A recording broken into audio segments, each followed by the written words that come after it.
میرے بہت ہی قابل احترام مولانا محمد مغیرہ صاحب اور ہمارے بزرگ میاں محمد اویس صاحب،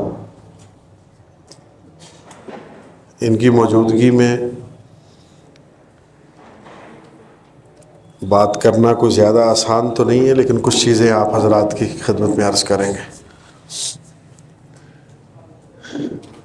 میری گفتگو کا موضوع ہے کہ مسئلہ ختم نبوت کا وہ حصہ جو بر صغیر پاک و ہند کی تاریخ سے جڑا ہوا ہے، اس میں اہل علم کا کردار کیا رہا ہے۔ دیکھیے، یہاں سب سے بڑا جو فتنہ جس کا سامنا آج تک امت کو ہے وہ ہے قادیانیت کا فتنہ۔ قادیانیت اس خطے کے اندر پچھلی صدی کے اوائل میں پھیلنا شروع ہوئی۔ جس خاندان نے اس فتنے کے پھیلاؤ کے لیے نرسری کا کردار ادا کیا وہ مرزا صاحب کا خاندان ہے، اور یہ کوئی غیر معروف خاندان نہیں ہے تاریخ کی کتابوں کے اندر۔ کتاب کا نام ہے رؤسائے پنجاب۔ گورنر پنجاب کی اجازت سے اس کا یہ حصہ اس زمانے میں شائع ہوا تھا۔ اس کتاب کے اندر دوسری جلد کے 44 نمبر صفحے پر مرزا قادیانی کے خاندان کا ذکر ہے۔ یہ خاندان حضرت سید احمد شہید رحمۃ اللہ علیہ کو سکھوں کے جس جتھے نے شہید کیا اور جن کی لڑائی رہی اس زمانے کے سب سے بڑے متقی، پرہیزگار، عالم دین اور پیر حضرت سید صاحب سے سکھوں کے جس خاندان کی لڑائی رہی، اس خاندان کی فوج کے اندر یہ لوگ باقاعدہ اس خاندان کے ملازم تھے۔ برطانیہ نے وہ ریکارڈ شائع کیا ہے، یہاں اس وقت ان کے گورنر تھے، انہوں نے بتلایا ہے۔ اور شیر سنگھ آپ کو پتہ ہے رنجیت سنگھ کا بیٹا تھا، اور رنجیت سنگھ کے اس بیٹے کے دور کے اندر تحریک بالا کوٹ جو ہے اس میں سید صاحب رحمۃ اللہ علیہ کا خاندان اور ان کے رفقا کو شہادت ہوئی، اور وقتی طور پر وہ تحریک وہ نتائج سامنے نہ لا سکی جو آنے چاہیے تھے۔ آپ مدارس میں پڑھتے ہیں، آپ مجھ سے بہتر سید صاحب کے بارے میں جانتے ہوں گے، میں صرف ایک بات ان کے بارے میں عرض کروں گا۔ ہندوستان میں سب سے بڑا استاد گھرانہ دینی تعلیم کا حضرت شاہ ولی اللہ رحمۃ اللہ علیہ کا خاندان ہے۔ آپ اہل حدیث علماء کو دیکھیں، بریلوی علماء کو دیکھیں، دیوبندی علماء کو دیکھیں، سند نکالے حدیث کی یا قرآن کی، شاہ صاحب پہ جا کے ختم ہو جاتی ہے۔ ان کے خاندان کے سب سے بڑے نمائندے ان کے بعد حضرت شاہ عبدالعزیز محدث دہلوی رحمۃ اللہ علیہ تھے۔ سید صاحب شاہ صاحب سے بیعت تھے، لیکن شاہ عبدالعزیز کی نظر انتخاب ان پر ایسی پڑی کہ انہوں نے کہا کہ یہ جو تزکیے کا کام ہے، یہ جو اصلاح نفس کا کام ہے، اور پھر آگے جا کے جہاد اور امت کی رہنمائی کا کام ہے، مجھے لگتا ہے کہ اللہ نے آپ کو اس کے لیے منتخب کیا ہے۔ پورا ٹبر اپنا ان کے ہاتھ پر بیعت کروائے، سارے بھائی بیعت کروائے، بھتیجے بیعت کروائے، خود برکت کے طور پر آخر میں پیر صاحب نے خود سید صاحب کے ہاتھ پر بیعت کی۔ ہندوستان میں ان سے بڑا پیر کوئی نہیں تھا اس زمانے کے اندر۔ جو آدمی بیعت ہونے کے لیے آتا اس کو دو باتیں کہتے گھر میں کوئی بیوہ خاتون ہے جو نکاح کے قابل ہو، پہلے اس کا نکاح کرو، بعد میں بیعت کرو۔ ہندو معاشرے کے اندر یہ بات تھی کہ وہ عورت کو ایک ہی دفعہ نکاح کا اختیار دیتے ہیں، حتیٰ کہ جب اس کا شوہر فوت ہو جاتا ہے تو عورت اگر 9 بیاہتا ہو تو اس کو اس کی ارتھی کے ساتھ وہی ستی کر دیتے ہیں، زندہ جلا دیتے ہیں۔ اور مسلمان چونکہ ہم ہو گئے تھے، لیکن رسم و رواج تو وہی تھے۔ کوئی خاتون 25 سال کی عمر میں بیوہ ہوئی، 35 سال کی عمر میں بیوہ ہوئی تو اس کو عقد ثانی کے لیے بڑا معیوب سمجھا جاتا تھا. سید صاحب نے نکاح کروائے. اور دوسری بات، جہاد کا احیاء اور اس نظریے کا اور اس فرض کا احیاء جس طرح انہوں نے اور ان کی جماعت نے کیا ہے، یہ تو ایک الگ موضوع ہے. ان پر اتنی بڑی نظم شاید کسی نے نہیں لکھی جتنی سید ابو ذر شاہ صاحب بخاری رحمۃ اللہ علیہ نے لکھی. آپ یہاں ہیں 10 دن تو آپ مقامی جو ہمارے بزرگ ہیں مولانا اکمل صاحب، ان سے رابطہ کر کے وہ لیں اور پڑھیں کہ کس طرح ان کو خراج عقیدت پیش کیا ہے. خیر، اس خاندان اور اس جماعت کا مقابلہ جس بدقماش قیادت کے ساتھ تھا، مرزا صاحب کی فیملی اس کی فوج میں سپاہی تھی. 1839 اور 1840 یہ 2 سن ہیں. ان دونوں میں سے کسی ایک میں مرزا صاحب دنیا کے اندر آئے اور انہوں نے اپنی کتاب شہادت القرآن کے صفحہ 54 پر لکھا ہے کہ محسن کی بدخواہی ایک حرامی اور بدکار آدمی کا کام ہے. بات چل رہی ہے انگریز کی، اس کی وفاداری کی. اس کی ذیل میں مرزا صاحب نے یہ لکھا ہے. 1929 تک تو یہ رہا کہ علماء ان سے مباحثہ کرتے تھے، مناظرہ کرتے تھے. حضرت پیر صاحب، پیر آف گولڑا شریف، پیر مہر علی شاہ صاحب رحمۃ اللہ علیہ، ہمارے روحانی جد امجد، حضرت امیر شریعت کی پہلی بیعت ان کے دست حق پرست پر ہوئی. حضرت مفتی محمد حسن صاحب رحمۃ اللہ علیہ جامع شفیہ کے بانی، وہ بھی ان سے بیعت ہونا چاہتے تھے، لیکن مفتی صاحب کو اللہ تبارک و تعالیٰ نے القاء اس بات کا کیا کہ ان کی اصلاح مولانا اشرف علی تھانوی سے ہوگی. لیکن آپ یہ دیکھیں، بتانے کا مقصد یہ کہ اس زمانے میں بھی اہل علم کی نظر پیر صاحب پر تھی. پیر صاحب نے تو ان کو مباہلے کا چیلنج دیا تھا اور اس میں مرزا صاحب کی بڑی بچگانہ شرائط تھی کہ جی کوئی ہم میں سے وہ سچا ہو سکتا ہے جو عربی میں قرآن پاک کی تفسیر لکھے. اب ایک اجمی کے لیے عربی میں لکھنا تو شاید بڑی بات ہو، لیکن عالم کے لیے کیا مسئلہ ہے؟ ہمارے علماء نے بڑا کام کیا ہے عربی کا. مولانا یوسف بن نوری کے بہت سارے رسائل آپ دیکھیں گے جو عربی زبان میں ہیں، ترکی سے چھپے. دوسرا یہ کہ قلم رکھ دیے جائیں گے، جس کا قلم خود لکھنا شروع کر دے وہ سچا ہے اور جس کا نہ لکھے. پیر صاحب رحمۃ اللہ علیہ نے کہا کہ کوئی سی بھی تیری شرائط ہو مجھے وہ قبول ہیں، بس تم سامنے آنے کی ہمت کرو. بادشاہی مسجد طے ہوئی، وہاں لوگ اکٹھے ہوئے، لیکن مرزا صاحب وہاں پر نہیں آئے.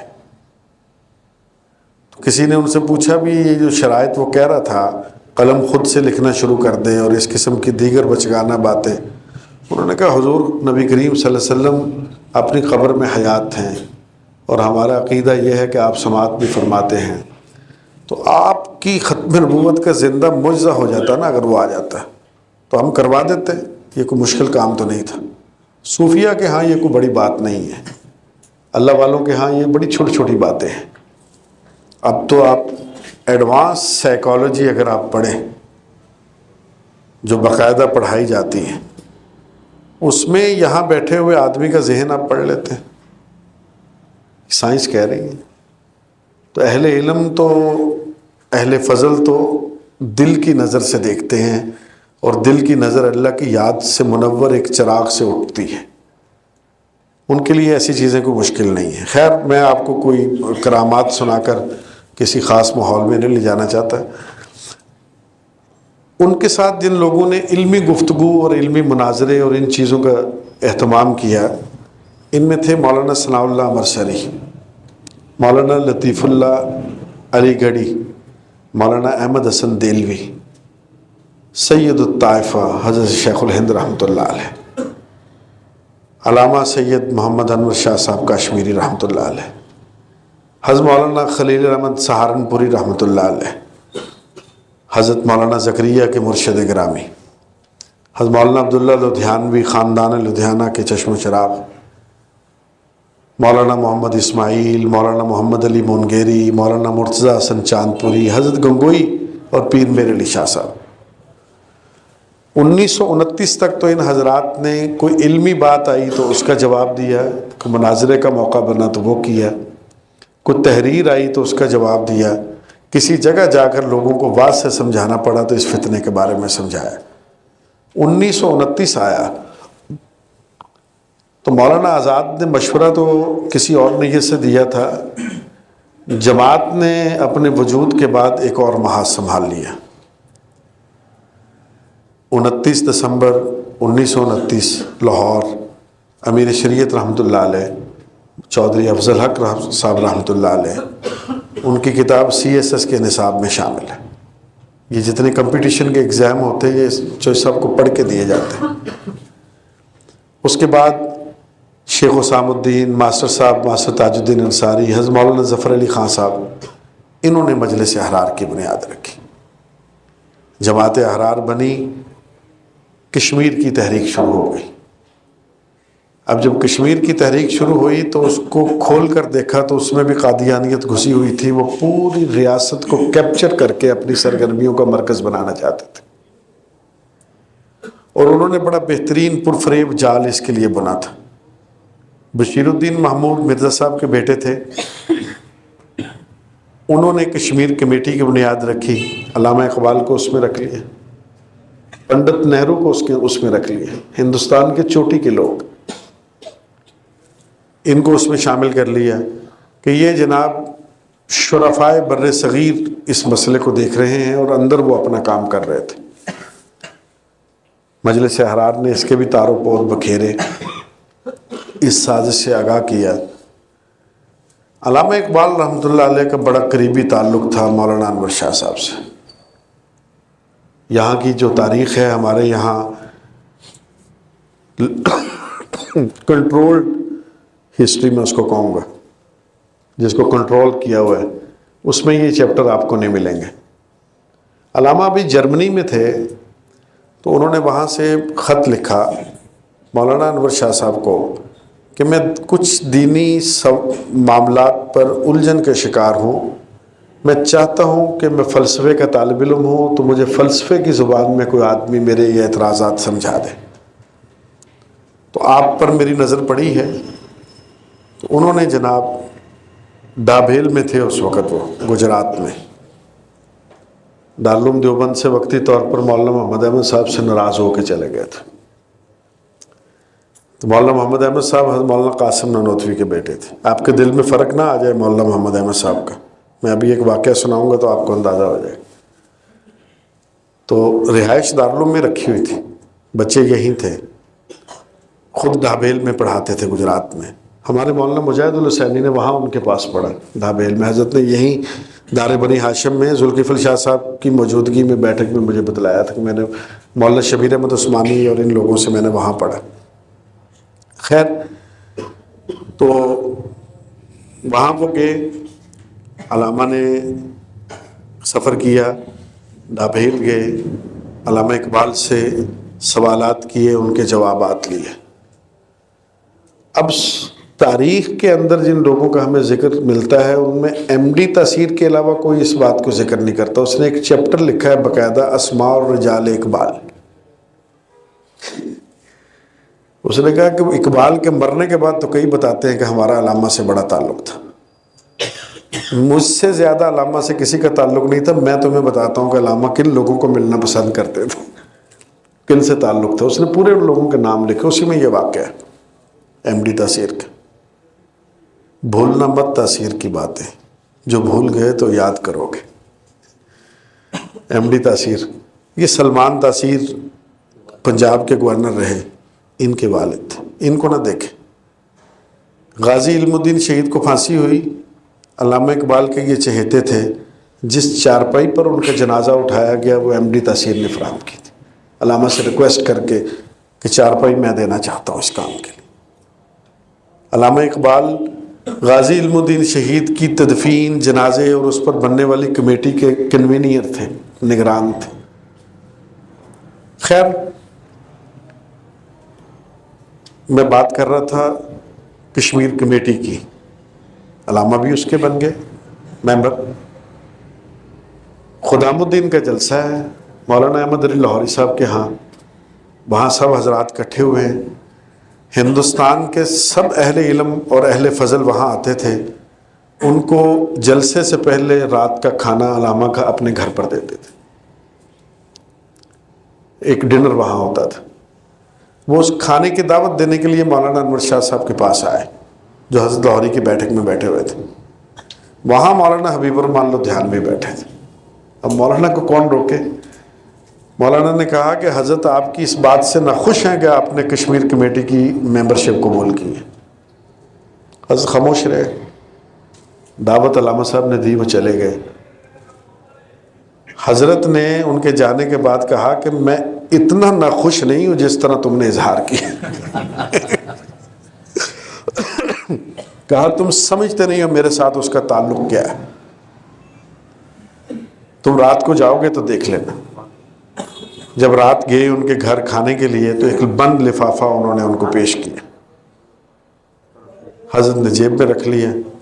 وہ والا لفافہ نہیں تھا جو مولوی صاحبان کو دیا جاتا ہے، وہ کشمیر کمیٹی سے استعفے کی فوٹو کاپی تھی، اس کا خط اتارا تھا۔ ان کا حضرت آپ ناراض ہیں، اس کی کیا حیثیت ہے؟ آپ نے مجھے اشارہ کر دیا ہوتا۔ پھر علامہ ایسے بگڑے کہ نہرو نے ان کو خط لکھا، پنڈت نہرو نے، انہوں نے کہا تمہارے جیسا بڑا آدمی اس اہم ایشو پر بننے والی کمیٹی سے الگ ہو گیا۔ علامہ نے نہرو کو خط میں کیا لکھا؟ انہوں نے کہا نہرو تم بھی اس سے الگ ہو جاؤ، قادیانی اسلام اور وطن دونوں کے غدار ہیں۔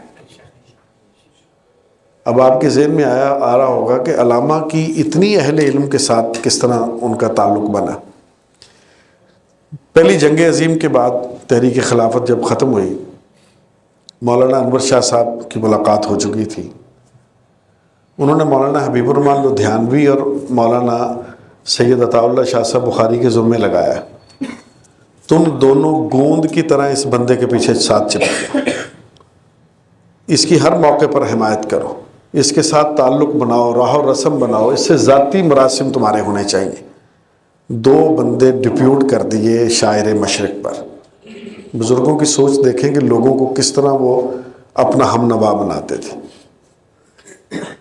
تو مولانا حبیب الرحمان صاحب کے مکتوب چھپے ہیں، ملیہ رسالہ ہے، ان کے خاندان کے لوگ فیصل آباد سے نکالتے ہیں، اس میں ان کے بالاستیاب خطوط چھپے ہیں۔ اس میں ان خطوط میں مولانا حبیب الرحمان نے یہ لکھا، انہوں نے کہا ہم تو پھر حضرت کے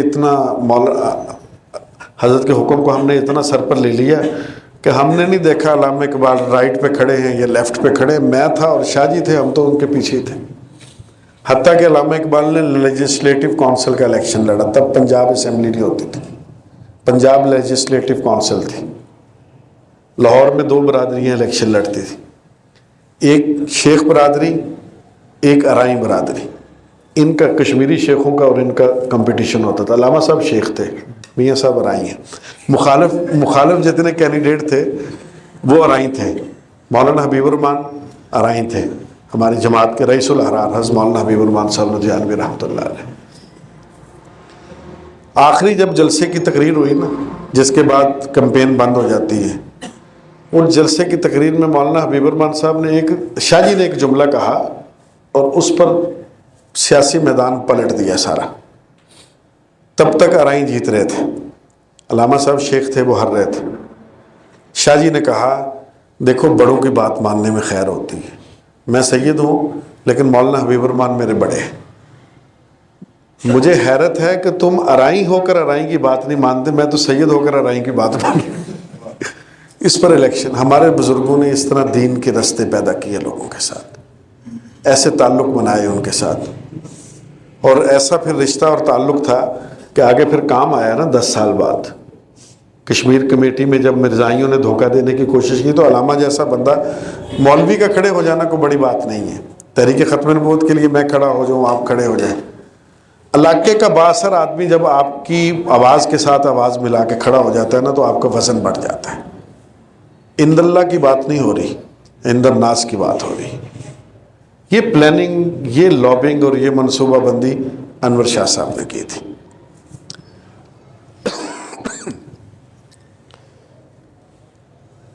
اس کے بعد کیا ہوا، 1930 آیا، 1929 میں جماعت بنی.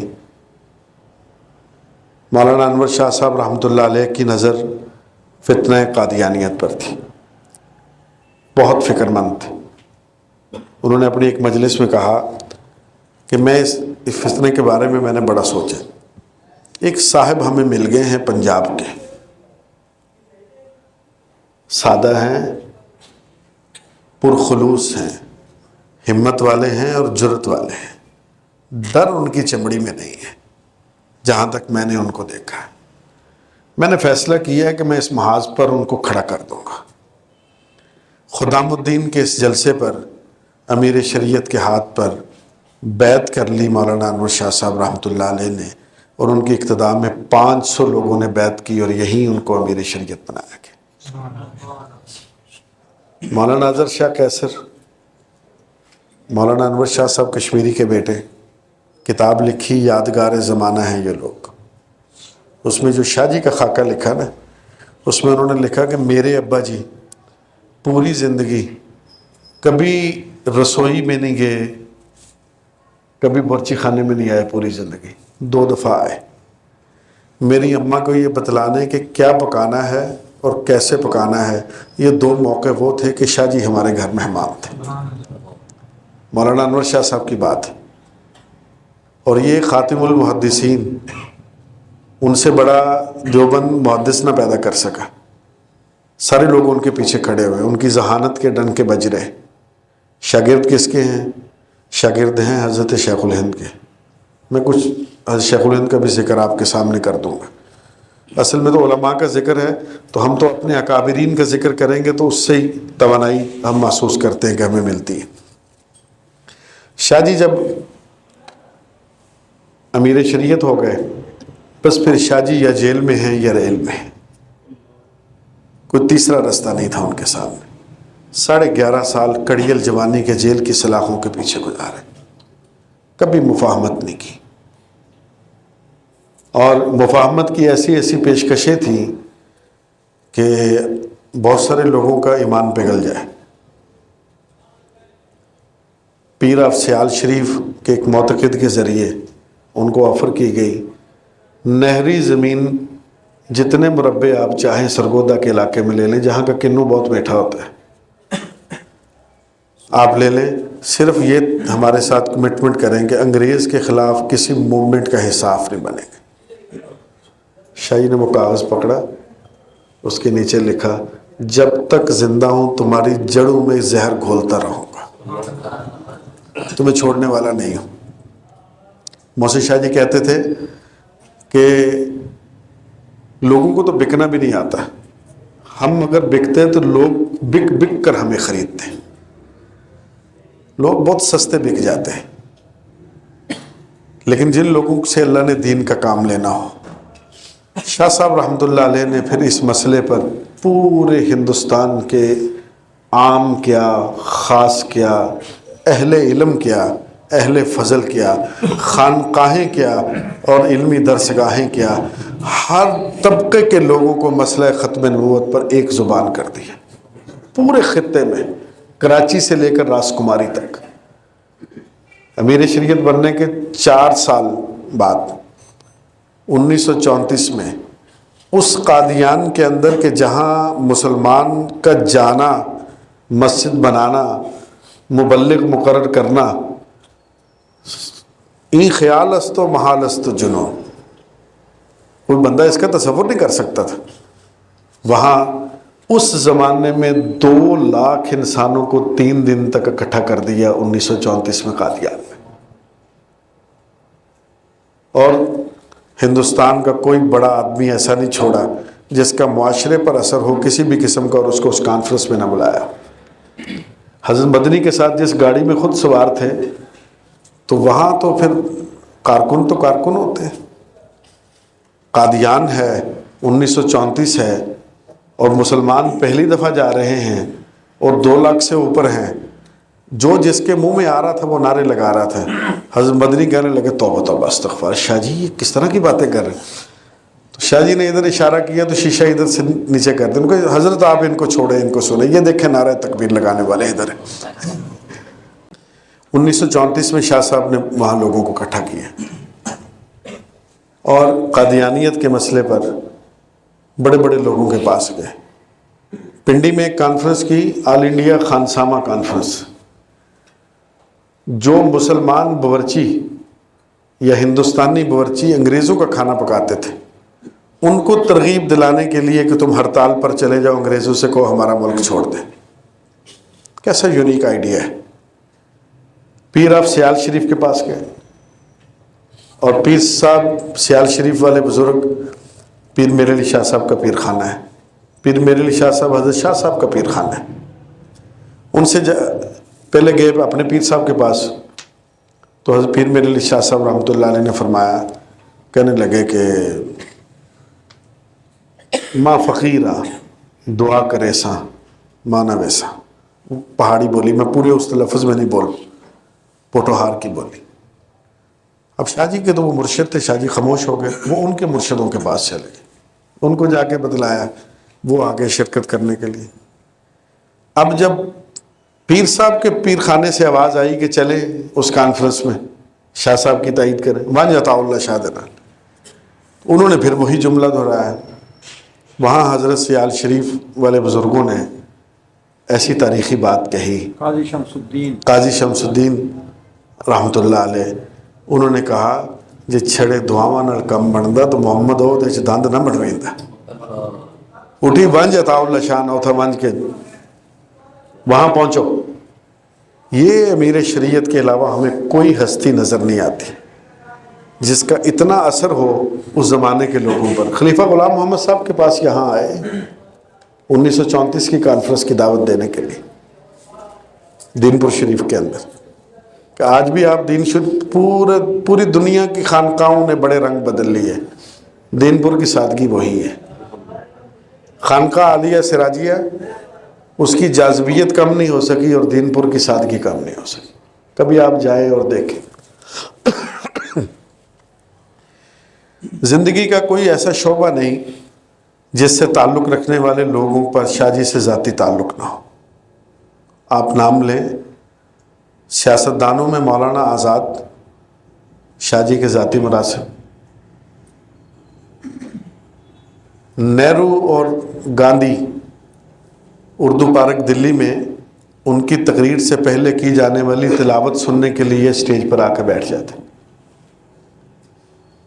شاعری کے اندر آپ دیکھیں، آخری ہماری نسل جس سے واقف ہے وہ فیض احمد فیض، ان کا جنگ لندن کو دیا گیا آخری انٹرویو.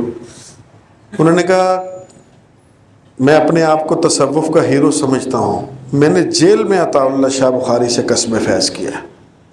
وہ 53 میں اگرتلہ سازش کیس میں قید تھے اور شاہ جی تحریک ختم نبوت میں قید تھے. کمیونزم کا اتنا زبردست لٹریچر کسی نے نہیں لکھا پاکستان میں جتنا سبط حسن زیغم نے لکھا. شاہ جی ان کو عربی پڑھاتے تھے، وہ ان کو انگریزی پڑھاتے تھے جیل کے اندر. پطرس بخاری، مولانا چراغ حسن حسرت، مولانا عبد المجید سالک، اردو لٹریچر کے وہ نام ہیں کہ آپ ان کو صرف نظر کر کے ادھر ادھر جا ہی نہیں سکتے. ان سے ایسے تعلق تھے کہ سیلف ڈرائیو پر ٹانگا لے کر لاہور کی گلیوں میں سڑکوں پر پوری رات یہ حضرات مولانا چراغ حسن حسرت ٹانگا چلاتے تھے. شاہ جی بیٹھے، شاہ جی کی تلاوت چل رہی ہے، چٹکلے چل رہے ہیں، باتیں چل رہی ہیں. اور پطرس بخاری گورنمنٹ کالج لاہور میں ہوتے تھے. اور ایک اچھا آپ دیکھیں، آپ ان کے ناموں کے ساتھ جو مولانا سنا ہے نا، تو اس زمانے میں یہ جو لوگ تعلیمی سند لے لیا کرتے تھے ان کو مولانا بھی کہتے تھے. غیر دینی تعلیمی سند، جس طرح منشی فاضل کا کورس ہے، فارسی کے کورسز لوگوں نے کیے، اس حوالے سے یہ معروف معنوں میں مولانا نہیں تھے. مغرب کی نماز کا وقت ہوا، شاہ جی نے جماعت کے لیے آگے کھڑے ہوئے. مولانا عبد المجید سالک اور مولانا چراغ حسن حسرت پیچھے کھڑے ہیں. پطرس نماز نہیں پڑھتے تھے اس وقت، وہ سگریٹ لگا کے باہر کھڑے ہو گئے. اب اکیلا آدمی سگریٹ کس طرح پیے؟ تو انہوں نے کیا کیا کہ عبد المجید سالک کو نماز سے پکڑ کے باہر کھینچ کے لے آئے. کہتے جماعت کے لیے 2 بندوں کا ہونا ضروری ہے. شاہ جی کے پیچھے چراغ حسن حسرت ہے، بس 2 بندے ہو گئے، جماعت ہو رہی ہے. تو ایسے دھکے کھا رہا ہے، شاہ جی نے ایسے دھکا دے کے تجھے جنت میں بھیج دینا ہے۔ ان لوگوں کو لے کر شاہ جی ذاتی تعلق اپنی جگہ پر، حضرت ہمارے مرشد اور ہماری جماعت ہمیشہ ان کی ممنون احسان رہے گی، حضرت شاہ عبد القادر رائے پوری کی خدمت میں حاضر ہوئے۔ حضرت رائے پوری کی خدمت میں حاضر ہوئے تو شاہ جی نے کہا کہ یہ ہیں پطرس بخاری میرے دوست۔ تو مولانا عبد القادر رائے پوری رحمۃ اللہ علیہ اٹھ کے کھڑے، اللہ والے بڑے عجیب ہوتے ہیں، انہوں نے جفی ڈال کے ملے، انہوں نے کہا ان کا نام ہے سید احمد شاہ پطرس بخاری، پورا نام ان کا۔ وہی بندہ جکڑ لیا نا۔ گئے کس لیے تھے کہ انہوں نے کہا تھا کہ یار ہر دور میں ایک مرد حق ہوتا ہے، یہ مولوی عطا اللہ تمہارا آج کل مولویوں سے بڑا اچھا رشتہ ہے، تمہاری برادری ہے، ہمیں بھی کسی اللہ والے کے پاس لے جاؤ۔ تو حضرت رائے پوری کی خدمت میں لے کر کے آئے۔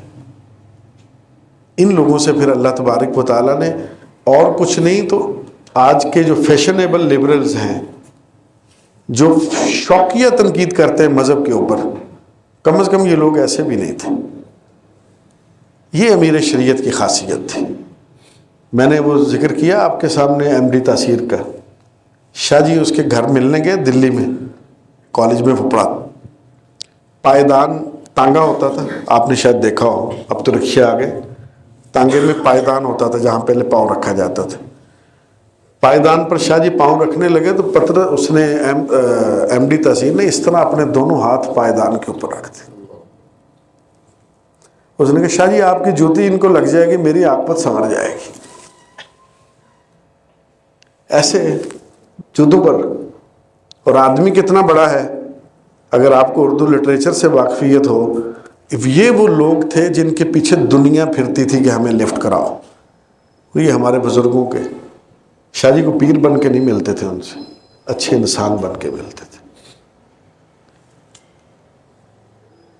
1947 میں پاکستان بن گئے۔ قادیانیوں نے 34 والا 1932 والا جو وار تھا تحریک کشمیر کا، وہ ان کا ناکام ہوا، تو انہوں نے بلوچستان کو مرکز بنایا۔ بلوچستان کی آبادی 99 میں 75 لاکھ تھی، اب کوئی 1 کروڑ 35 لاکھ ہو گئی۔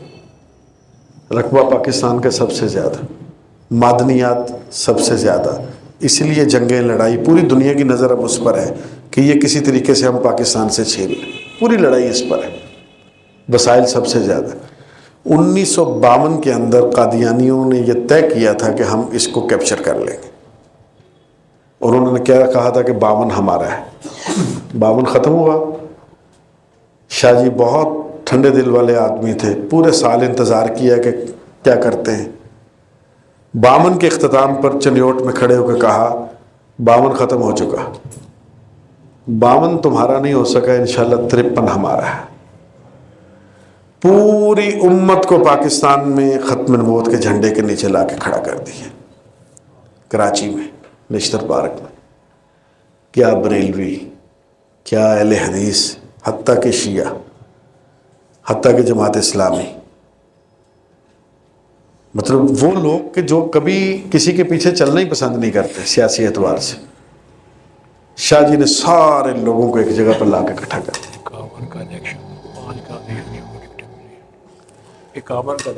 میاں صاحب نے بات تازہ کی، 51 کے اندر جب الیکشن ہوا تو 5 قادیانیوں کو ٹکٹیں دے دی تھی، خیر سے مسلم لیگ نے، یہ ان کی لابنگ تھی۔ اس طرح وہ ریاست کے اندر اپنی پروگرام چلا رہے تھے۔ 53 کی تحریک میں کامیابی تو نہ مل سکی وقتی طور پر، 13,000 لوگ شہید ہوئے۔ منہ سے کہنا آسان ہے، 13,000 بندے پاکستان کی بڑی سے بڑی مذہبی جماعت پہ پورا زور لگا کے جلسے کے لیے اکٹھے کرنے مشکل ہے، مسئلہ ختم نبوت کے لیے۔ شاہ جی نے کہا کہ جو یہاں ہوئے، جو اس کے بعد ہوں گے، جو اس سے پہلے ہوئے، سب کا ذمہ دار میں اللہ کے حضور ان کا جواب دے۔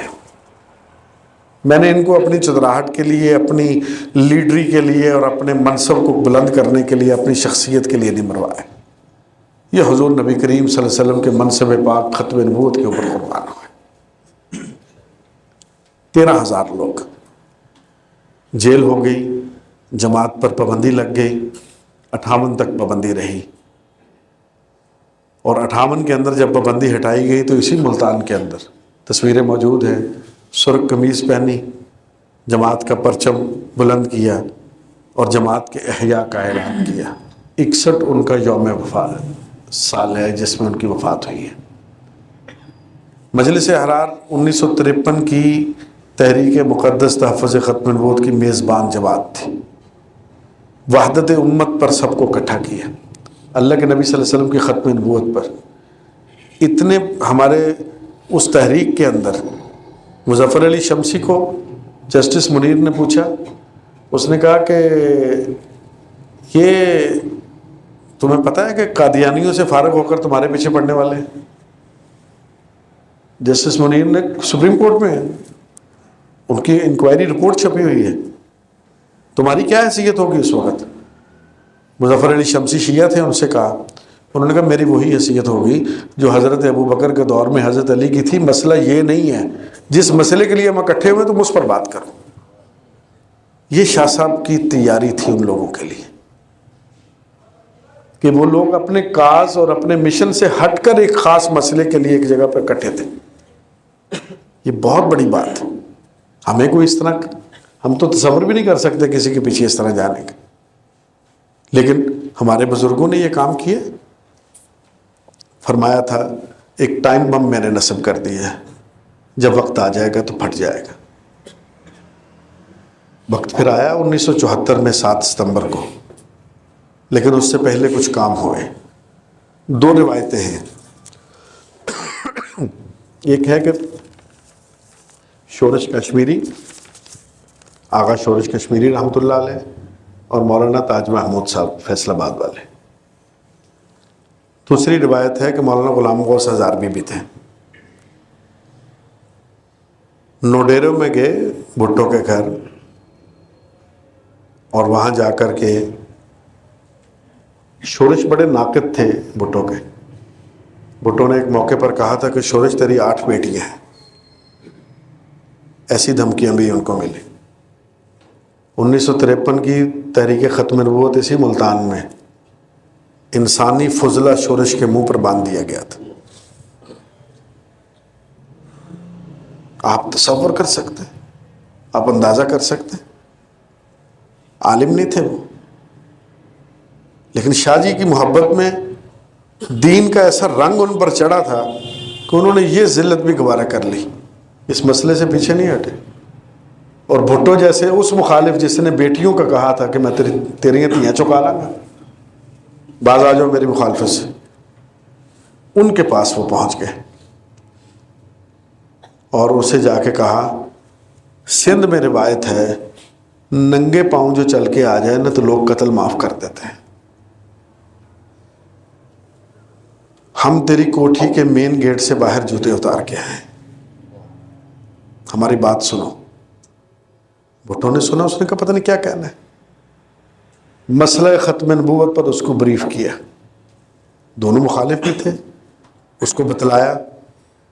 بھٹو صاحب کو جب یہ ساری بات سمجھ میں آئی، اس نے کہا ایک بات، 2 باتیں مجھے بتاؤ، میرے ساتھ کچھ چال تو نہیں چل رہے؟ بھٹو پاپولر لیڈر تھا اس وقت، اور ایسا پاپولر لیڈر کہ جہاں کہیں اتر جاتا تھا خلقت امڑ آتی تھی اس کے پیچھے،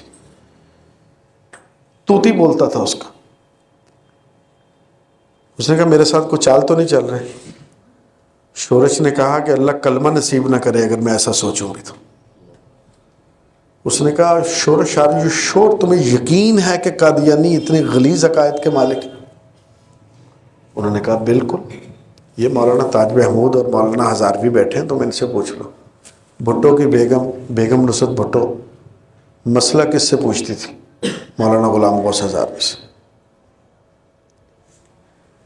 وہ یہ کہتی تھی پوری پارلیمنٹ میں ایک ہی آدمی ہے جس نے کبھی اپنے جائز حقوق کے لیے بھی بات نہیں کی، ہر پارلیمنٹیرین کو پلاٹ ملتے ہیں، مولانا ہزاروی نے کبھی پلاٹ نہیں لیا، سنگل مین، ایک آدمی تھے، ایک پلاٹ بھی نہیں لیا۔ اس وجہ سے بدترین دشمن بھی ان کی عزت کرتے تھے۔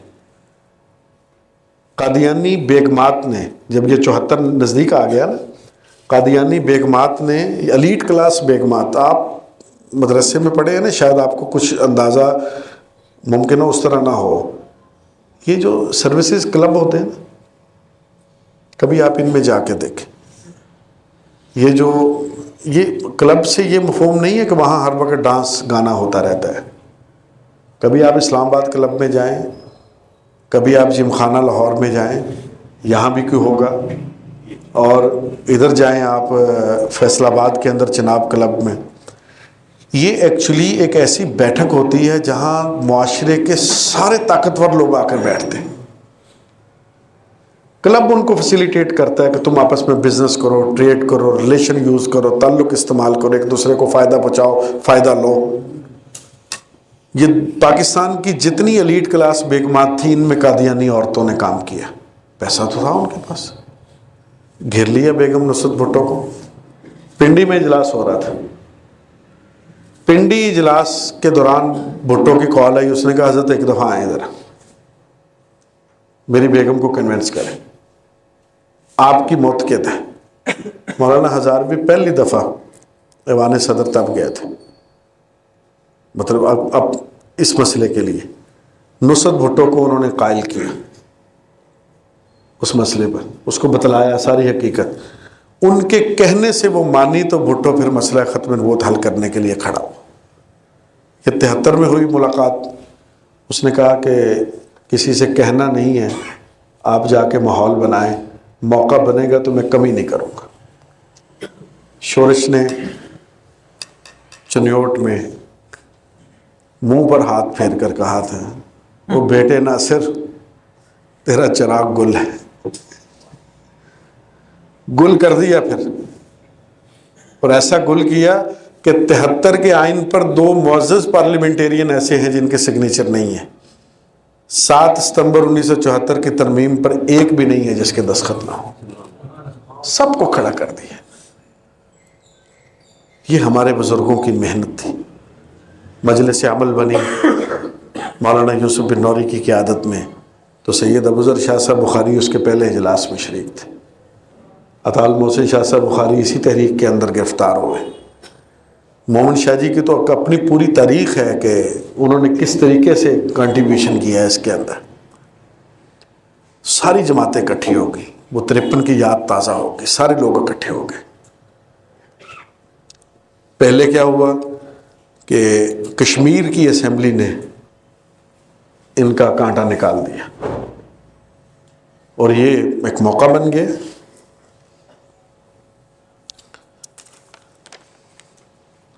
اس موقع کے اوپر جن لوگوں نے علمی کام کیا، پہلے تو میں آپ کے سامنے ذکر کر دوں.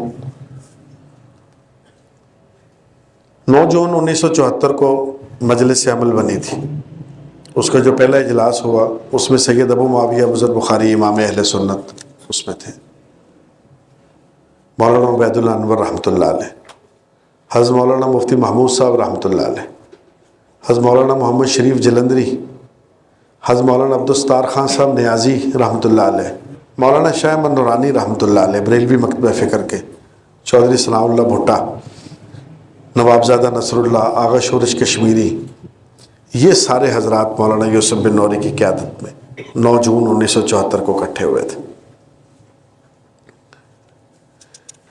قادیانی پارلیمنٹ میں لائے گئے، بحث ہوئی، مباحثہ ہوا، سوالات ہوئے، جوابات ہوئے.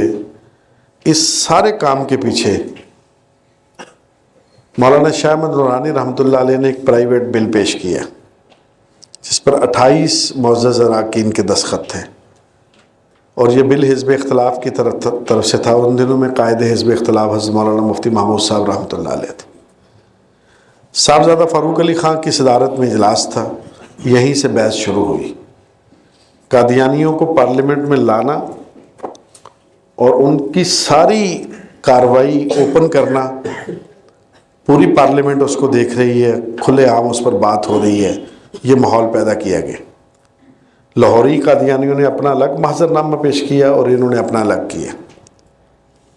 ملت اسلامیہ کا جو موقف مسلمانوں کی طرف سے پیش کیا گیا ہے حضرت مولانا یوسف بن نوری کی قیادت میں مولانا محمد شریف جلندری نے، مولانا محمد حیات صاحب، مولانا تاج محمود صاحب، مولانا عبد الرحیم اشر صاحب، انہوں نے حوالہ جات مرتب کیے، اور وہ تاریخی دستاویز حضرت مولانا محمد تقی عثمانی صاحب اور شہید اسلام حضرت مولانا سمیع الحق صاحب رحمۃ اللہ علیہ نے لکھ کر کے دی تھی۔ یہ ان کا ایسا حصہ ہے کہ جب تک یہ مسئلہ اور یہ تاریخ رہے گی تو ان کا نام ہم احترام سے لیتے رہیں گے۔ لاہوری گروپ نے جو اپنا محضر نامہ پیش کیا تھا، اس کا جواب الگ طور پر مولانا غلام غوث ہزاروی نے بھی ایک مستقل اس کا جواب الگ طور پر اپنے طور پر جمع کرایا۔ 5 سے 11 اور پھر 20 سے 21 اگست 1974 کو 11 دن تک مرزا ناصر پر جرح ہوئی۔ مرزا بشیر کے بیٹے تھے، مرزا صاحب کے پوتے۔ اس وقت اٹارنی جنرل تھے یا بختیار۔ انہوں نے اس بحث کو سمیٹا 5-6 ستمبر کو جا کے 2 روز تک قومی اسمبلی کے اراکین نے اپنی آراء دیں۔ 7 ستمبر 1974 4:35 پر دونوں گروپوں کو پارلیمنٹ نے، پاکستان کی پارلیمنٹ نے متفقہ طور پر دائرہ اسلام سے خارج قرار دے دی۔ اب اتنی لمبی میں نے جو بات آپ کے سامنے کی ہے تو آپ کو اندازہ ہوگا کہ کچھ اینٹیں وہ ہوتی ہیں جو اس عمارت کی بنیاد میں لگ گئی ہیں، وہ ہمیں نظر نہیں آ رہی، لیکن ان کے بغیر یہ عمارت کھڑی نہیں ہے۔ میں سب لوگوں کا نام نہیں لے سکا ہوں آپ کے سامنے۔ اس میں جس کا جتنا بس چل سکتا تھا کیا، لیکن اس مسئلے کو پبلک کرنے کا، پبلک میں عام کرنے کا اور لوگوں میں اس شعور کو اجاگر کرنے کا سب سے بڑا کنٹریبیوشن حضرت امیر شریعت سید عطا اللہ شاہ صاحب بخاری کا ہے۔ انہوں نے زندگی کے ہر شعبے کے بندوں کو اس طرف لگایا، متوجہ کیا، اور یہ مسئلہ اس طریقے سے حل ہوا۔ ہماری جماعت دسمبر 1929 سے آج ہم فروری 2025 میں بیٹھے ہیں، تقریباً 100 سال ہونے کو ہے۔ پاکستان بننے سے پہلے بھی، پاکستان بننے کے بعد بھی۔ پاکستان بننے کے بعد یہاں بھی احرار ہے، وہاں بھی احرار ہے، وہاں بھی جماعت موجود ہے، ان کا اپنا نظم ہے، ہمارا یہاں اپنا نظم ہے۔ ہم حضرت امیر شریعت کی اس بات پر کھڑے ہیں جو ان کی واحد تقریر ہے 7 منٹ کی، جو پنڈی میں انہوں نے کی تھی۔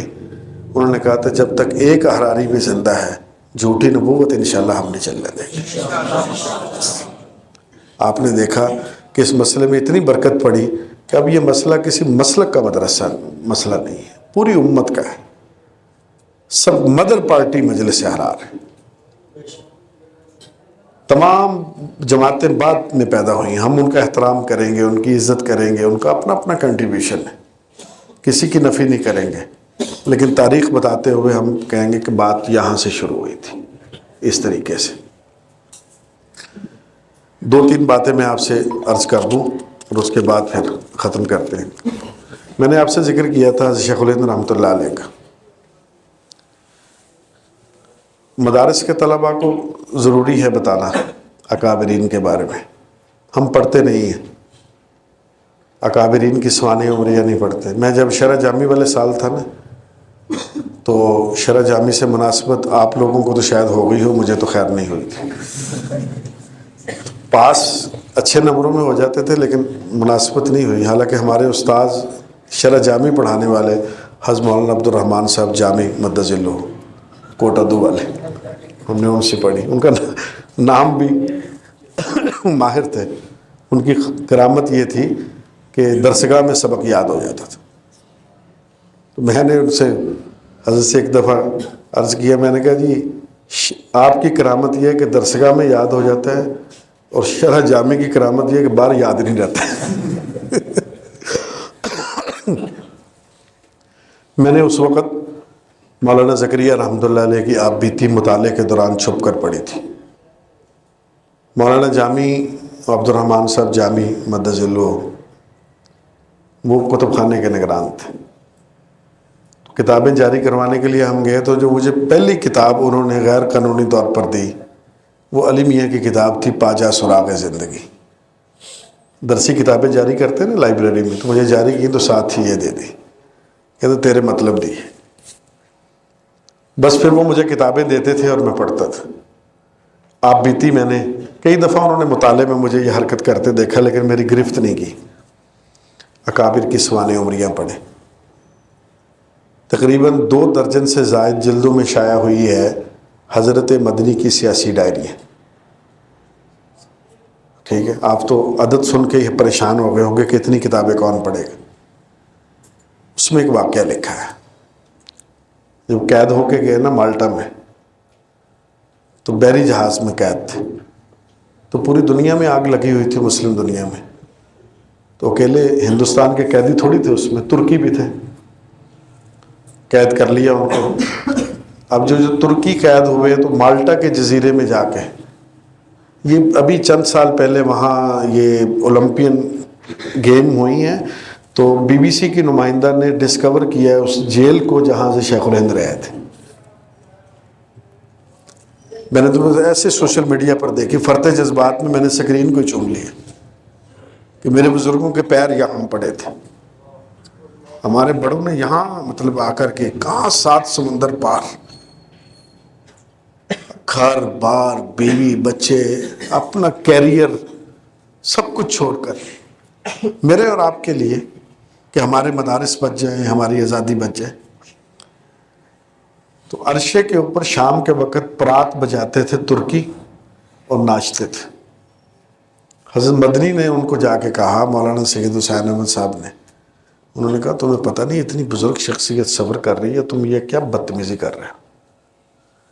اگلے دن وہ ناچنے کی اور گانے کی آوازیں نہیں آئیں تو شیخ الہند نے پوچھا، بلندی کے فکر دیکھیں آپ، ہر وقت ایک جیسے احکام نہیں ہوتے. حضرت شیخ الہند نے کہا کہ آج نہیں وہ ان کی آوازیں آ رہی. حضرت مدنی کہنے لگے، اپنی ڈائری میں خود لکھتے ہیں، کہنے لگے میں نے حضرت سے کہا، وہ حضرت میں نے ہی ان سے کہا تھا کہ ادب کریں احترام کریں، کیا بدتمیزی وہ کر رہے ہیں. کہتے شیخ الہند نے میری طرف زندگی میں پہلی دفعہ غصے سے دیکھا. انہوں نے کہا اس حرکت سے سانپ تو انگریزوں کے دل پر لوٹنے چاہیے، یہ مولوی صاحب تمہیں کیا تکلیف ہو رہی تھی؟ قیدی ہیں نا، تو خوشی کا اگر قید میں منا رہے ہیں تو پکڑنے والوں کو پریشانی ہونی چاہیے. تو قیدی اگر اپنی قید کے اندر اپنا غم غلط کرنے کے لیے کوئی اتنا سا کوئی نعرہ مستانہ نہیں بلند کرے گا تو بیچارہ کیا کرے گا؟ تم مولوی صاحب جا کے ان کا سب کچھ بند کرائے ہو. دوسری بات، یہی شیخ الہند بمبئی بندرگاہ پر جب اترے تو کسی نے نعرہ لگا دیا. اس وقت استقبال کرنے والے کون تھے؟ ہندوستان کے بعد میں ہو جانے والے صدر ڈاکٹر ذاکر صاحب، حکیم اجمل خان صاحب، پورا ہندوستان آیا ہوا تھا شیخ الہند کو ریسیو کرنے. کسی نے ایسے نعرہ لگا دیا، شیخ الہند کی جے ہو، شیخ الہند زندہ باد. وہیں رک کے کہا کہ میں تو تمہارے اندر نعرہ تکبیر چھوڑ کے گیا تھا کہ یہ جیکارے کب سے بجنے لگے. جہاں اصلاح کی ضرورت تھی وہاں اصلاح فرمائے.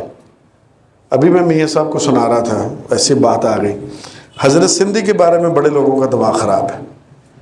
مولانا نہ پڑھا ہے، نہ سمجھا ہے، نہ دیکھا ہے، فیشنیبل طور پر اٹھتے ہیں اور بک بک کرنا شروع کر دیتے ہیں.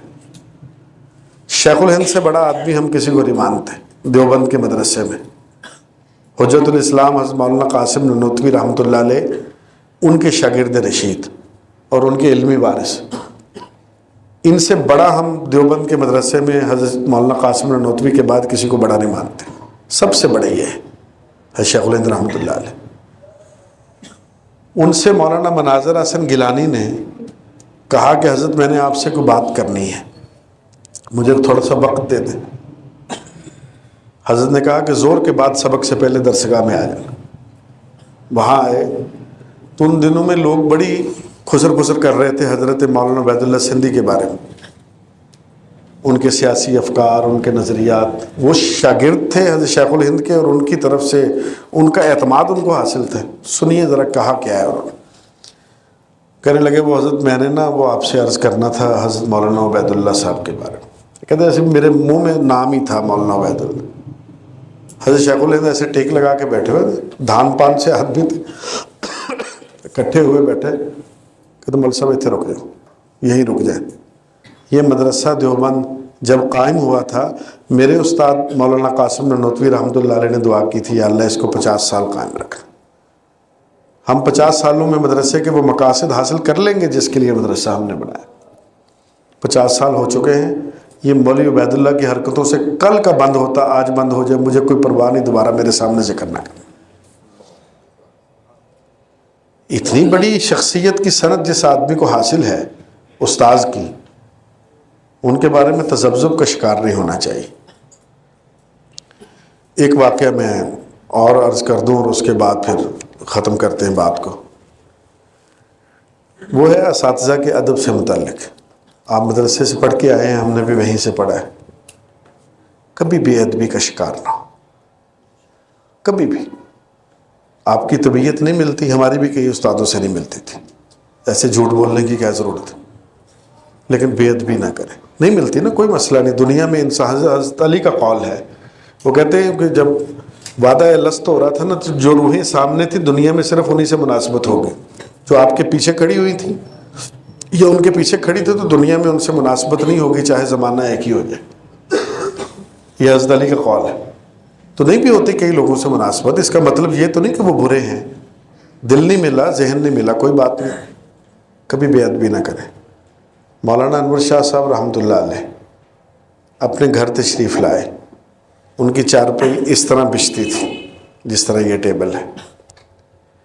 استانی صاحبہ نے ایک دن کمرے کی سیٹنگ چینج کرتے ہوئے چارپائی اس طرح کر دی جس طرح میرا موبائل ہے۔ آئے اور دیکھے، کبھی گھر میں غصہ نہیں ہوتے تھے، ان کے بیٹے نے لکھا ہے، اور مولانا انظر شاہ صاحب یہاں مومن شاہ جی کو خود سنا کے گئے۔ انہوں نے کہا کہ یہ میری چارپائی کا رخ کس نے بدلا؟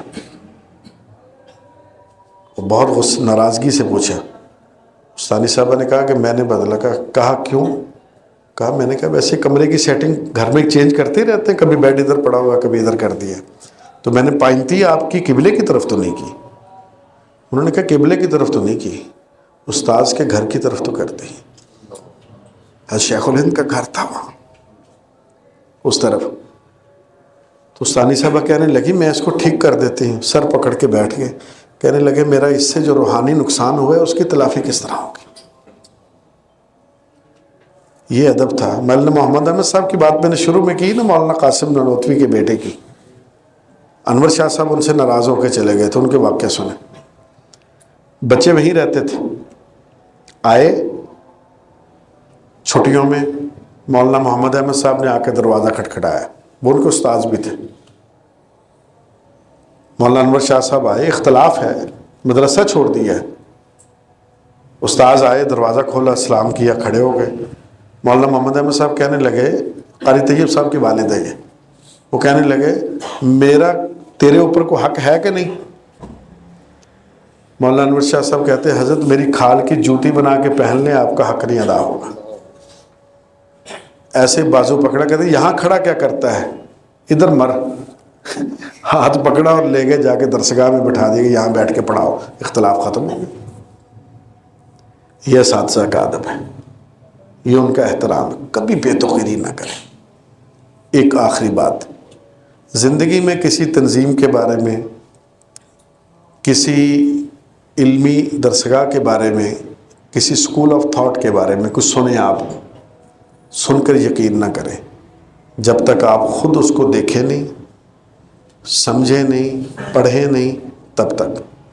مجلس احرار سے متعلق آپ جس ماحول سے آئے ہیں، ہو سکتا ہے بہت ساری ایسی باتیں پہنچی ہوں جو آپ ہم سے نہ کہنا چاہتے ہوں، لیکن آپ نے سن تو رکھی ہیں۔ 10 دن آپ یہاں پر ہیں، خوب اچھی طریقے سے ہمارا تنقیدی جائزہ لیں، اور شریعت سے ہٹی ہوئی کوئی بات دیکھیں، ہمیں بتلائیں، آگاہ کریں۔ ہم آپ کے مشکور ہوں گے، آپ کے ممنون ہوں گے۔ کوئی سوال ہے وہ ہم سے کریں، ہم آپ کو اس سوال کی سطح کے مطابق مطمئن کرنے کی کوشش کریں گے۔ اگر ہم آپ کو مطمئن نہ کر سکے تو ہم آپ کے قائل ہو جائیں گے۔ ہمارا تو یہ ماحول ہے، ایسی بات آپ کو کسی اور ماحول میں سننے کو نہیں ملے گی۔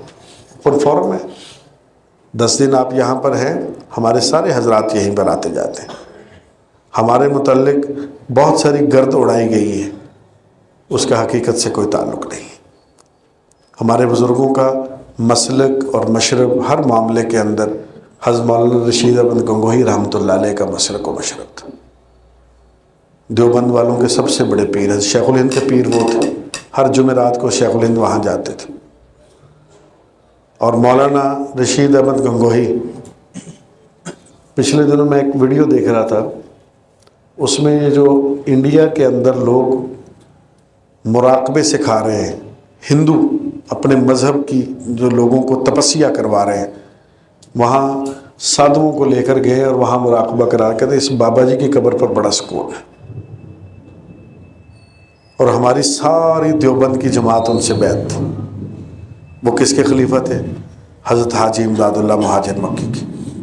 حاجی صاحب رحمۃ اللہ علیہ سے میلاد کے ایک مسئلے پر ان کا اختلاف ہوا تو کسی نے ان سے کہا، کہنے لگے حاجی صاحب کے بارے میں، کہنے لگے ہم نے اپنی اصلاح کے لیے حاجی صاحب کے ہاتھ میں ہاتھ دیا ہے، مسئلہ کیا ہے یہ حاجی صاحب کو ہم سے پوچھنا چاہیے، عالم ہم ہیں، حاجی صاحب نہیں۔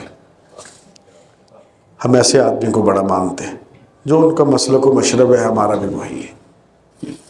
کوئی وضاحت نہیں ہے، کوئی طفل تسلی نہیں ہے، اوپن میں نے بات کی آپ سے کھلے دل کے ساتھ۔ کچھ سن رکھا ہے اس کو دیکھنے کی کوشش کریں، تلاش کرنے کی کوشش کریں، ویسا مل جائے جیسا سن رکھا ہے ہم سے پوچھ لیں، ہم اس کی وضاحت سے آپ کو مطمئن کر سکیں، پھر آپ حق پر جانب ہوں گے۔ مجلس حرار اسلام آپ کی جماعت ہے، آپ کا فورم ہے، شاہ جی کا گھر ہے، یہ یہاں شاہ جی کے گھر کے لوگ رہتے ہیں۔ ہمارے ساتھ جڑیے، رابطہ رکھیے۔ آپ زندگی کے کسی بھی شعبے میں جائیں گے، زندگی میں کسی بھی جگہ جا کر کے کوئی کام کریں گے، آپ ہمارے ساتھ محبت کا تعلق رکھیں، ہمارے پاس آئیں، ہمیں اپنے پاس بلائیں، ہم انشاءاللہ پروفیشنل ہمارا رویہ نہیں ہوگا، لفافہ آپ سے تقاضا نہیں کریں گے، ٹھیک ہے۔ میں پچھلی دفعہ یہاں آیا تو شاہ جی نے بات سنائی، ایک ساتھی ڈی جی خان کے غالباً، انہوں نے کہا جی میں نے جلسہ رکھنا ہے لیکن میرے پاس پیسے نہیں ہیں، اس طرح کی تھی کوئی بات۔ محسن شاہ جی نے ان سے کہا، تعال محسن شاہ صاحب نے، انہوں نے کہا تم رکھو، لوگوں کو لنگر کھلاؤ اور مجھے بلاؤ، کوئی چندے کی ضرورت نہیں ہے۔ شجاباد کا لنگر کے لیے پیسے اپنی جیب سے دیے، خود یہاں سے چل کے گئے، تقریر فرمائی، اپنے خرچے پر گئے اور اپنے خرچے پر آئے۔ کہتے دین کی بات کرنی ہے تو اتنے نخرے کیوں ہیں؟ یہ کیا بات ہو کہ روٹی میں آپ یہ پکائیں گے اور لفافہ ایسا دیں گے اور اس طرح کریں گے؟ بھائی یہ پروفیشنل لوگوں کا کام ہے، دین فروشی نہیں ہے۔ اللہ نے اگر آپ کو عالم بنا دیا ہے، درس نظامی کی سند آپ کے پاس آ گئی ہے، مذہب پر ڈیپینڈ نہ کریں، مذہب کی خدمت کریں رضا کرانہ طور پر۔ کوئی ہنر سیکھیں، کوئی کام سیکھیں، کوئی کاروبار کرنے کی کوشش کریں۔ آپ کے اندر اتنی سکلز آ سکتی ہیں، اتنی آپ کے اندر توانائی ہے۔ درس نظامی سے جو بچہ پڑھ کے نکلتا ہے اس کا دماغ تو بہت کھل جاتا ہے۔ آپ دینے والے بنیں، لوگوں کی جیبوں پر نظریں رکھنے والے نہیں بنیں۔ جب آپ اس اپنی پوزیشن کو چینج کر لیں گے، سوسائٹی میں آپ کی پوزیشن چینج ہو جائے گی، معاشرے میں آپ کی پوزیشن چینج ہو جائے گی۔ اس کا یہ مطلب نہیں کہ آپ امام مسجد نہ بنیں، آپ تدریس نہ کریں، بالکل کریں۔ اس دوران جو وقت ملتا ہے اگر اس میں اچھے حلال روزی روٹی کمانے کے ذریعے ہو سکتے ہیں تو اس کو آپ اختیار کریں۔ ہمارے بزرگوں نے کتابت کی ہے، ہمارے بزرگوں نے طبابت کی ہے، طبیب رہے ہیں، ہمارے بزرگوں نے اور بہت سارے کام کیے، لیکن اس سے حلال روزی کشید کر کے جب آپ کھڑے ہوں گے پورے وقار کے ساتھ، پورے اعتماد کے ساتھ، تو پھر لوگ آپ کو اس نظر سے نہیں دیکھیں گے۔ بس یہی باتیں میں نے ملی جلی آپ سے عرض کرنی تھی۔ کوئی ایسی بات ہو گئی ہو جو آپ کی طبیعت اور مزاج کے خلاف ہو تو میں انتہائی معذرت آپ سے طلب کرتا ہوں، اور کسی بات سے آپ کو نفع پہنچے تو آپ دعاؤں میں ہمیں بھی یاد رکھیں۔